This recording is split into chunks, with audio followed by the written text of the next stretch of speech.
If you're a believer, if you're God-fearing, then we are his nation, right?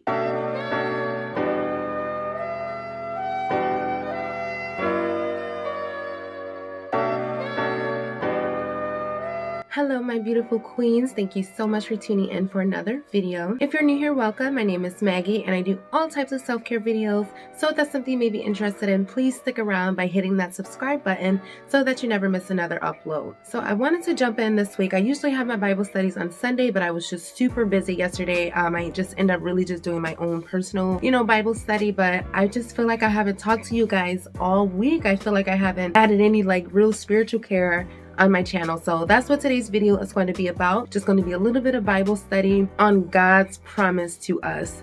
Because on my social media, I reach out and I connect with and I talk to a lot of women on there promoting my channel, things like that. And lately, a lot of women has just been reaching out to me and just thanking me for my channel and thanking me for just having those elements, putting all those elements together in my channel, and just letting me know all the struggles that they're going through and all the difficulties that they're dealing with, and basically just needed that extra push and that extra guidance as far as Bible study, getting a little more connected to God, right? So that's what I wanted to do my Bible study on today, and that's why I wanted to do today's video on God's promise to us, God's love for us, because I know a lot of the adversaries that we go through, it can really deter us and really, make us lose our faith a little bit. So I just found some scriptures today that can really back that up, some really powerful scriptures. So let's just jump into them now. And before we get started, I just want to take a moment just to thank God, for waking us up, bringing all of my wonderful sacred sisters to my channel, reconnecting us all, helping us to keep his word first in this scary, evil world that we're living in. And we just want to give thanks, right? We just want to give you the glory, give you the praise, God, and just tell you that we love you and tell you that we are here to learn your word and just let your word flow through us and impact us some type of way. So let's just go ahead and get started. So God's promise to us. Now, this is an area that I really had to study for myself as well, that I really had to get grounded and rooted in, God's promise for us, because like I said, when we're going through things and and we're first faced with circumstances that we just feel like it's never going to change, that we're never going to get out of this situation, I'm here to tell you that that is just the furthest from the truth, because in Philippians 4:19 it says, "My God will supply every need of yours according to his riches and glory in Jesus Christ." So that's the first promise. He will supply every need of ours according to his riches, right? So even though we may want something, right, we still have to make sure that it's aligned and that, it's in God's plan for us, right? And we will know that by him releasing it to us or not releasing it to us, right? According to his riches and glory in Jesus Christ, in Christ Jesus, right? So we have to give thanks and give everything to Jesus Christ, right? Our second promise in Jeremiah 29:11, it also says, "For I know the plans I have for you." God knows our plans. He knows everything that we're planning, everything that we're trying to manifest, everything that we want to aspire to be. God already knows. And he already has a plan for us, declares the Lord. Plans for welfare, though, and not for evil, to give you a future and a hope. I love that. Plans for welfare and not evil. I think as Christians, we have to always remember how we walk, right? Every day, how we act every day, how we talk every day, and talk to one another, right? That God doesn't want us to be sinners. God doesn't want us to live by the world and live by our emotions, right? He wants us to help people. He has plans for our welfare, for our well-being, for, all these plans for our life, and not for evil, right? Not for sinning or anything in that area. So we have to remember, we have to ask ourselves, how are we walking? Are we living in sin? Are we living evil, right? I mean, it's right here in scripture, to give you a future and a hope. I just love that one. This one here is probably my favorites, and this one is in 2 Peter 1:4. And listen closely, because it says, "By which he was granted to us his precious and very great promises, so that through them you may become partakers of the divine nature, having escaped from the corruption that is in the world because of sinful desire, by which he has granted to us his precious and very great promises." He's already granted it to us. He's already promised it to us. Like I said, we just have to make sure what we're doing is in alignment with that promise that he has for us, right? So that through them, through the promises, you may become partakers of the divine nature.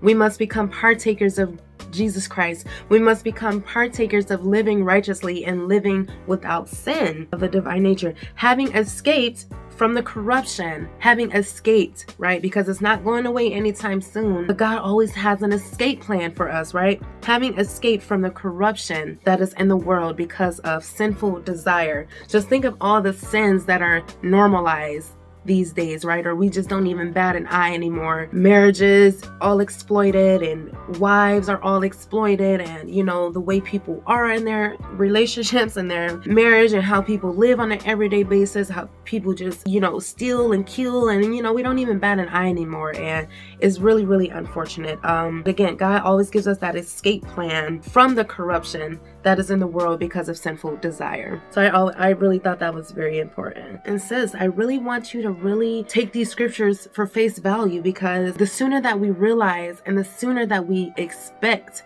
God's promises, the sooner our lives can be opened up to a whole new world of understanding. The sooner our problems and our and our worries suddenly seems to get minuscule and start to dissipate, and we are no longer conformed by our problems, right? We are no longer controlled by our problems once we start to turn our nose and our problems above, right? So let's move on to Isaiah. What it says in Isaiah 41:10. Fear not, for I am with you. Be not dismayed, for I am your God. I will strengthen you. I will help you. I will uphold you with my righteous right hand. And that is promise number 4. He says it right there. I am with you always, always, my friend. I had to come to realize that as well. Like, wow, like God is really an ever-present help. He is literally our living, breathing help right now, right? And in this day and age still, right? Be not dismayed, for I am your God. I will strengthen you. Not the word, not the crystals, and it's not a crystal, this is a Himalayan salt lamp.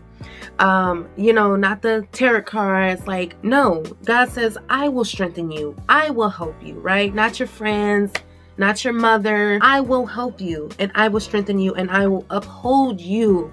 I will uphold you. I will bless you. I will acknowledge you with my righteous right hand. Okay. And I just love that as well. Romans 8:28, guys. I'm telling you, we have to stop looking at our problems like there is no plan, like there is no way out, like there's no escape. God, when all of these promises, only if we believe and have hope and pray, that they will work in our favor, can we truly understand the power of these words. Okay. Romans 8:28 says, and we know that for those who love God, who acknowledge God, who live by God, right, who believe that God and Jesus is real, all things work together for good for those who are called according to his purpose, for those who are called, for those who believe in his word and believe all the work that he can do in our lives, guys. Like, are y'all hearing this? Joshua 23, 6th promise. Joshua 23:14, our 6th promise says, and now I am about to go the way of all the earth, and you know in your hearts and souls, all of you, that not one word has failed you, that not one word has failed of all the good things that the Lord your God promised concerning you. All have come to pass for you. Not one of them has failed. Let me repeat that. I'm about to go the way of all the earth. And you know it in your hearts is what it's saying. All of you, that not one word, not one of these words has failed. Not one of God's words has failed of all the good things, all the things that we want, all the things that we probably thought we wanted and didn't get, all the unexpected blessings that he has surprised us with, all the good things that the Lord God has promised concerning you. Not one word has failed. Not one promise has failed, right? All have come to pass for you. Not one of them has failed. So we have to remember, go back and look at all your blessings. You woke up this morning. Your kids are awake. Your kids are healthy. I'm praying, God willing. Your car is starting. You have food in the fridge. God willing. Like, it's the little things that he wants us to appreciate as well, and stop acting like those little things aren't from him, and stop acting like those little blessings don't count, because they do. And those are just more little promises that he has for us, right? John 14:27 says, peace I leave with you, my peace I give to you, not as the world gives do I give to you. Let not your hearts be troubled, neither let them be afraid. My peace I give to you, not as the world gives, right? The world only gives so much, right? They want to give you a little bit here, right? They think You know, God never intended us to have light bills and water bills, and you know, if you can't pay it, then you get shut off and you're in the cold or your family's starving, like things like that. You know, it's what he's saying. Not as the world gives do I give, right? No, God doesn't. That's a blessing to have all of that, all of those things, right? But this is how we're living. This is not how God intended us to live, right? But he knew times would change, times would evolve, times would, elevate eventually. But he's still trying to soften our hearts. He's still trying to show us that all you need is me from the beginning, right? You don't need all of these things that the world is telling you that we need. You don't need all of these things that the world is keeping from you, or that the world, like, think of all these stimulus checks, right? People are starving, literally starving. Rent, bills, mortgages are piling up, right? And we're waiting on the government to release and to take care of us and to help the people of the nation. No. If you're a believer, if you're God-fearing, then we are his nation, right? Ooh, Lord, Jesus, don't even, get me started, Lord. Like, we are his kingdom. He takes care of us. He supplies us. And I forget what scripture it is, but when he talks about feeding the birds and making sure the birds are fed, right? He makes sure the birds are fed and taken care of. And when do we ever see a bird on a nest and on a branch wallowing and sobbing about his circumstances or not being able to help his family? Like, no, aren't we more precious to him than a bird? Aren't we more precious to him than a flower? So why do we think that our needs will not be met as well? But that comes with a side of hope, that comes with a side of trusting, and that comes with relinquishing everything that you have in you to him so that he may flow through us and flow through our lives, guys. Do you hear me? Not as the world gives, only I can give. My peace, my love I leave with you, right? Let not your hearts be troubled, neither let them be afraid. Guys, I've stopped being scared a long time ago, okay? And I would be lying if I say I was 100% there, but thank God I'm not where I was even a year ago, okay? Even 2 years ago. Thank God that I'm not where I was before, right? Just a couple more, because I really don't want this to be super, super long, but these were just too powerful, right? To miss out. We have to remember, we have to acknowledge that God is a slow God, right? He works more slowly, okay? He's not on our time. We're on his time. He wants things to manifest and to make sure that we're ready and to marinate and to really, really make sure that we are ready for everything that he's about to release to us. And that does not happen overnight, okay? It does not happen when we're an emotional wreck. It does not happen when we don't even acknowledge him for the little things that he does, right? We have to trust him wholeheartedly, 100%, completely, without any doubt that he will work in our lives, good or bad. Even the things that we want that we don't get, we still trust him, we still love him, and give him all of the glory, okay? So, thank you, Jesus. Moving on to 1 Corinthians 10:13, and it says, "No temptation has overtaken you that is not common to man." So think of everything that we've been tempted with, that's sin, right? Drugs, alcohol, adultery, not adultery, yeah, probably adultery, but sex before marriage, things like that, that is not common to man. God is faithful, and he will not let you be tempted beyond your ability. Did you hear that?